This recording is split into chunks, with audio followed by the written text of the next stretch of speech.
Salut à tous, bienvenue dans cette vidéo. Et aujourd'hui, je vais vous parler d'un projet, donc un projet que j'avais légèrement évoqué dans la précédente vidéo. Donc il s'agit d'un ordinateur portable, d'un mini ordinateur portable que vous pouvez fabriquer vous-même pour un prix assez raisonnable, tout dépendra du matériel que vous possédez. Et donc vous avez sous les yeux la version 1.0, plutôt 1.1, de cet ordi portable. Alors oui, ça paraît un peu bizarre, il s'agit d'une boîte. Vous pouvez voir une boîte qui ferme, à peu près. Quand je dis à peu près, parce que ça, vous allez voir un peu sur le côté, ça dépasse. Enfin, ça ferme pas exactement comme je voudrais, mais c'est tout simplement une boîte en plastique qui est en fait un ordinateur portable. Alors oui, c'est possible et ça fonctionne. C'est possible donc de le réaliser soi-même, tout à fait faisable. Je l'ai fait moi-même, donc bon, dire que certains n'auront aucun problème à le faire. Et donc je vais vous parler un peu de ça, je vais vous présenter un peu voilà, le fameux projet que j'avais laissé en suspens dans la dernière vidéo. Donc, voici un peu l'ordi portable, donc on va faire vite fait le tour extérieur. Il s'agit d'une boîte de chez Technologie, c'est quoi Technologie Service, bon, vous verrez pas très bien, mais voilà. Bon, c'est une boîte que j'avais récupérée, que j'avais eu l'occasion de récupérer, je sais plus trop où. Et donc c'est voilà, tout simplement une boîte que j'ai totalement transformée. Alors on va faire un peu le tour, donc sur les côtés rien à dire, en dessous, au-dessus pareil, rien à dire. Les côtés les plus intéressants c'est ici, donc ici on trouve quoi? On trouve un port USB qui sert à recharger l'ordinateur, une prise jack 3,5 mm qui sert donc de sortie son, l'interrupteur là qui est énorme et qu'il faudrait d'abord que je commence à rétrécir en coupant là, donc c'est vrai qu'il n'est pas exactement fini on va dire cet ordi, mais il resterait des finitions à faire, donc lui par exemple ça ferait partie des choses qu'il faudrait que j'arrange, notamment en le sciant, tout simplement en coupant pour éviter qu'il dépasse de trop. Et donc bref, cet interrupteur il sert à plusieurs choses. Il sert donc à mettre en fonctionnement, à mettre sous tension l'ordi et à le recharger. C'est vrai que c'est un bouton de position. Et si on a des trous qui servent d'aération. Et à l'arrière on trouve plusieurs choses. Alors ici vous avez voilà, un récepteur pour une souris sans fil. Vous avez donc les ports USB. Vous pouvez voir 3 ports USB plus un ici mais qui est condamné. Et une prise Ethernet ainsi que des câbles que vous pouvez voir qui ressortent par ici. Et comme vous pouvez voir, d'ailleurs j'en parlais un peu plus tôt, vous voyez que ce côté-là ne ferme pas très bien par rapport à l'autre côté, parce que ça dépasse un petit peu. Maintenant on va passer au plus intéressant, on va ouvrir cet ordinateur, vous allez voir, c'est plutôt marrant. Et donc à l'intérieur de l'ordinateur portable, sûrement le moins cher que vous puissiez fabriquer, vous allez trouver tout simplement un écran et une partie comme ça en carton en bas. Alors oui, c'est du carton pour information. Donc l'écran, certains l'auront déjà reconnu, il s'agit de l'écran 5 pouces HDMI donc, que vous avez présenté sur ma chaîne il y a un petit moment de cela. Donc voilà, c'est tout simplement l'écran tactile que je vous avais présenté. Ici, donc, on trouve tout simplement une partie en carton qui sert à recouvrir l'électronique qui sont en dessous. Désolé si j'ai fait bouger la caméra. Et donc voilà, ici on a l'interrupteur qui ressort, ce qui n'y a rien de plus, c'est extrêmement simple à l'intérieur. Maintenant, je vais passer quand même au plus marrant, je vais l'allumer. Vous allez voir que c'est un ordinateur qui est tout à fait fonctionnel, puisqu'on trouve dedans, certains l'auront remarqué, déjà un Raspberry Pi. C'était pas trop dur à deviner, on va dire. Une fois l'ordi démarré, donc vous arrivez sur le bureau. Voilà, tout simplement. Alors vous verrez pas très bien parce que niveau reflet et tout, c'est pas terrible, mais bon. Voilà quoi, tout simplement. Donc le bureau, tout simplement, un ordinateur tout à fait fonctionnel, puisque alors. D'abord, je vais vous expliquer un peu la situation actuelle de l'ordi. Il n'est pas en version, on va dire, finie, il est encore en état de projet, on va dire. Ce qui fait que le système d'exploitation n'est pas du tout celui qui sera installé à la fin. Il est juste là pour tester que tout fonctionne bien. En effet, je comptais installer, je vais le faire je pense dans les jours qui viennent, Ubuntu Mate. Donc les dernières versions qui sont sorties, la version 16.0, enfin 16.04 oui. Donc voilà, en version Raspberry Pi 3, simplement pour voir la gestion du Wi-Fi et du Bluetooth nativement. Donc voilà, passez déjà sous Ubuntu Mate. Et deuxièmement, installer également les drivers tactiles, parce que j'ai des petits problèmes de corruption entre les drivers Bluetooth Wi-Fi et les drivers tactiles. Ce qui fait que c'est pour ça que là, pour l'instant, on va dire toute la partie software n'est pas du tout finalisée. Pour ce qui est autrement du hardware, comme je vous ai dit, on peut brancher donc des clés USB et tout le bazar, donc vous branchez tout simplement ça derrière. Alors oui, les ports sont du coup retournés. Et vous pouvez ensuite gérer tout simplement l'ordinateur avec une souris. Bon, vous verrez pas encore une fois grand chose à l'écran, mais voilà, si je peux faire apparaître des trucs, il n'y a aucun problème. Vous pouvez installer les programmes, vous pouvez faire absolument tout ce que vous voulez, tout ce que vous feriez normalement avec un Raspberry Pi avec ce genre de système d'exploitation. Voilà, tout simplement, donc c'était mon projet.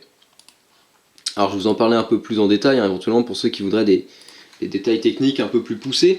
Alors donc on a tout simplement une base qui est un Raspberry Pi 3, donc on a du Wi-Fi, du Bluetooth, on a processeur quad-core, hein, de toute façon tout ce qu'il y a sur un Raspberry Pi 3. Ensuite niveau écran, donc c'est l'écran 5 pouces HDMI tactile donc, que je vous avais présenté déjà précédemment. Donc de ce côté-là, rien de nouveau non plus.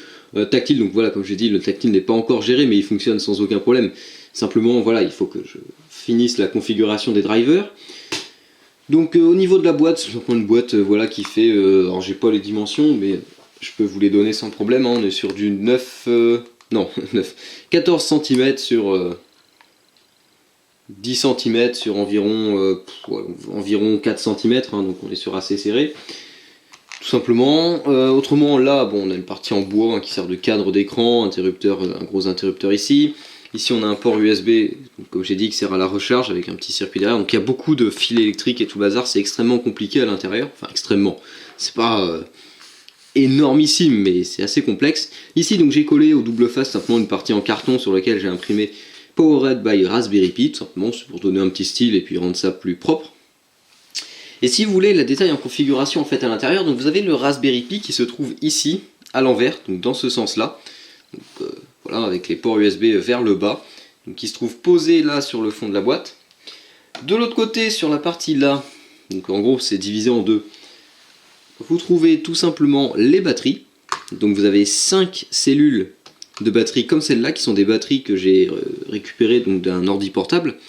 Donc c'était une batterie que j'ai récupérée, enfin c'est une batterie d'ordi portable qui a été donnée comme HS, donc je l'ai récupérée, j'ai démonté donc les cellules, hein, ce qu'on appelle les cellules, pour ensuite voilà, les relier en dérivation, enfin en parallèle, pour en faire une grosse batterie, et ensuite tout ça est relié en interne, avec notamment des convertisseurs. Donc il y a 2 convertisseurs qui convertissent du courant, donc le courant de sortie des batteries, c'est-à-dire environ 3,7 volts. Donc ça convertit ce 3,7 volts en 5 volts USB qui sert ensuite à alimenter le Raspberry Pi qui se trouve là-dessous et l'écran. Et ce 5 volts USB peut monter jusqu'à environ 2 ampères. 2,2 ampères maximum, donc ce qui est largement suffisant pour brancher le Raspberry Pi, l'écran et même rajouter un clavier, une souris sans aucun problème. Voilà, ensuite pour le circuit de charge, donc j'ai un petit système, enfin un petit bricolage avec une diode et une résistance qui permettent de délivrer une tension de 4,2 volts. Parce que ce qu'il faut savoir, c'est que c'est des batteries lithium-ion, et les batteries lithium-ion c'est assez complexe à utiliser. Pour ce qu'il faut, enfin il faut pas monter à des tensions trop élevées, descendre à des tensions trop basses. Donc on n'utilise pas des batteries lithium-ion comme ça. C'est pour ça que j'utilise des convertisseurs pour convertir le courant qui sort des batteries en courant USB, 5 volts, et c'est pour ça que j'utilise un petit bricolage qui se trouve voilà, juste derrière le port USB, qui sert ensuite à fournir du courant, une bonne tension au courant pour ensuite recharger les batteries.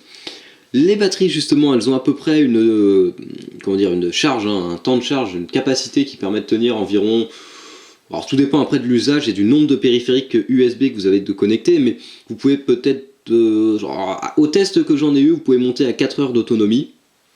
Après ça dépend, voilà, comme je disais, si vous branchez un clavier plus une souris plus la partie plus par exemple un câble Ethernet, donc vous faites fonctionner tout ça, là ça sera quand même, ça tirera quand même pas mal dessus. Par contre si vous utilisez un Raspberry Pi seulement avec un clavier par exemple, alors ce qui serait génial, parce que vous avez remarqué qu'il n'y a pas du tout de clavier, le seul clavier que vous pouvez avoir c'est le clavier virtuel.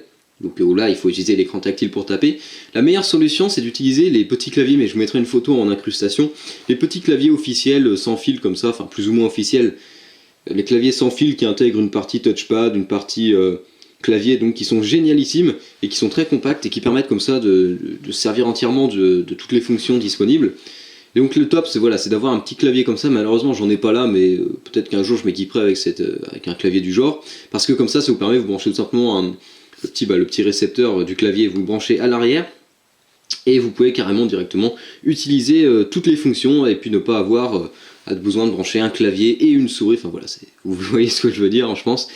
Donc ce qui fait que si vous branchez uniquement cet appareil, c'est un petit clavier comme ça, un petit combo clavier souris sans fil, vous avez une autonomie qui peut monter à 4 heures, hein. Les batteries sont plutôt assez grosses, hein, parce que c'est des batteries d'ordi portable, et ça consomme quand même moins qu'un ordi portable.